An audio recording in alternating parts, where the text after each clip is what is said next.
they really need another kit? Like, you know, I feel like Chelsea really didn't get the bargain in Nike's contract this season, but then we see PSG being spoiled with another Jordan kit. Well, I only realized when I was researching about this kit that Jordan had made 2 kits for PSG. I just have to say, like, this would have been a perfect addition to the PSG portfolio the year later, because I actually really enjoyed the 3rd kit. So the 4th kit, yeah, like, great. I really like it. I think they've done an amazing job. The only thing that really makes me upset is not only are they spoiled, but this collar.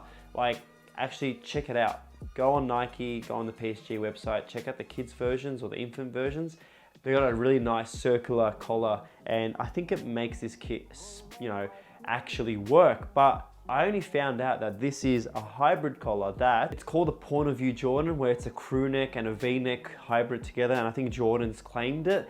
Look, it's a nice sort of spiel that Jordan has gone for, but I really think it lets down this kit. Overall, a great design. I do love when clubs are allowed to, you know, change the way their badges look. I think the Mint Miami Vice one that we see for Barcelona, probably not the right one, because I just didn't like that badge color, but I think this badge color works with the surrounding purple that we've got here. Now, you know, I love, you know, swatch colors or Pantone colors, or just color codes when Nike make their kits, because if I search it up in their Nike database, I see every single color or kit or even clothing item using that color. So today's 2 colors that we see apart from black are Hyper Pink and Psychic Purple. And actually have a check about it, because there's a lot of items on their database that use these colors, and you know, it's a simple design when you think about it. It could be a pink kit with a bit of purple spray paint or vice versa, but overall the design itself is really simple, and it just shows you that Nike again is trying their best into pushing boundaries for their kits. I think Umbro did an amazing job in the late 90s, and I think Nike is trying to make a standout claim that they are the best kit manufacturer of our time. And when they did say, and like I say in every episode, when Nike said they're trying to get away from all the template designs, this is exactly that. I know we may see different versions of this in times to come. I think Adidas this year with the MLS kits, we did see some designs make a comeback after a few years, but the spray paint design, look, Galaxy or whatever they want to call the spiel for this, it's a good mix. I think it's a really great kit for a fan base that may now be a lot more young, influenced, you know, teenagers that love the culture of PSG, because they've got players like Mbappe and Neymar. So when you're selling a kit like this, it's definitely that esports or young teenage sort of crew that would love to buy this. The colors, everything about this screams, you know, late night, Friday night kebabs. And yeah, look, this kit does scream that to me, but I don't think it's the best kit Nike could have done. I think Nike could have kept this design for another team.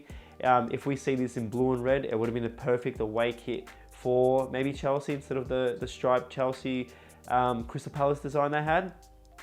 But overall, I think the kit they made previously in their Jordan kit is my favorite. The sleeves and everything about this one that I'm wearing is by far my favorite. But yeah, again, Jordan, they can do nothing wrong. I think we're always going to be huge fans of this design, or even the collaboration between Jordan and PSG. Overall, I just wish this was either next year, so it was standalone, or this was given to another club in the Nike Elite portfolio. The one thing that really gets to me lately is the sponsorships that we see on jerseys. I think Pirelli and even Phillips, the fact that they're both either disappearing or have disappeared from their clubs is really upsetting. But when the Fly Emirates left the collaboration of the PSG, you know, I think we always see eye to eye. We're like, oh yeah, Fly Emirates, we think of these clubs.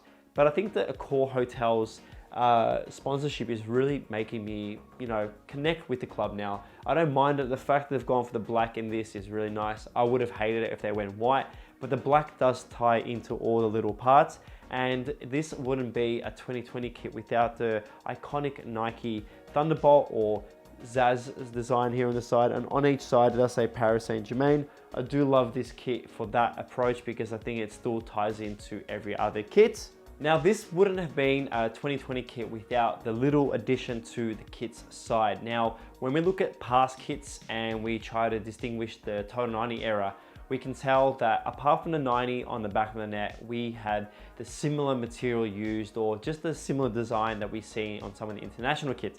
But when we look at the Nike portfolio of kits that were released between 2019 and 2021, we will and we always will remember the zigzag design here that we have on this kit. Now, this one does say Paris Saint-Germain on the side. You probably can't see it because I'm turning it really poorly, but it is a really nice way of Nike saying these are the kits of the generation. I think from previous years, 2019, 2018, we had the amazing collar that is based on the one behind me.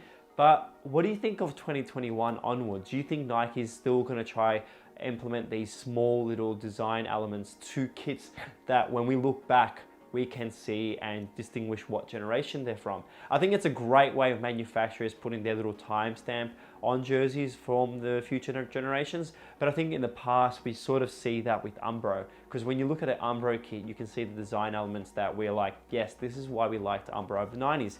But I think Nike is doing great things with the kit designs in themselves, but I'd love to see a little bit more attention to detail with the smaller additional things. I'd love to see holographic sort of prints come back in. For example, if this was a vapor knit, I think that would have been a lot more sort of fancier in a way that the form and texture would have allowed this to come to life. Even though this Jordan kit here does feature the corduroy design with the straight line, the pinstripe design, I think this as a vapor wouldn't have been as good as the fan version. But again, I think Nike's done a great job for this one. I know a lot of you fans out there would definitely be jumping on the merch line for this. And I know Alice from Away Days is definitely a huge fan of this. But what are your thoughts? Did you like this kit? Do you think Jordan and PSG are spoilt for choices? And what other team out there would you like to see get the Jordan experience? I think there's a lot of Nike sort of football clubs out there that I think we could see some unique designs. Now, no matter what PSG does this season, if they win, lose, play in Champions League, etc., because when this is filmed, I think they're still going for Champions League tomorrow morning. So when this is released, hopefully they can wear this in future games. But again, 4 kits, there's not many opportunities to wear. Is this kit going to become famous? Is it just going to become another kit that's going to become a part of your collection and not on the field? And do you think Jordan kits should get a 2-year run instead of a 1-year run? Because 4 kits in 1 year, I think the Jordan kit's longer than that. Well, that's it for today. Thank you so much to Ultra Football again for supplying me with the amazing kit that I had in my hands today to talk to you about. And as always, please stay safe. Please stay away from stupid people, and I'll see you in the next episode. Thank you and goodbye.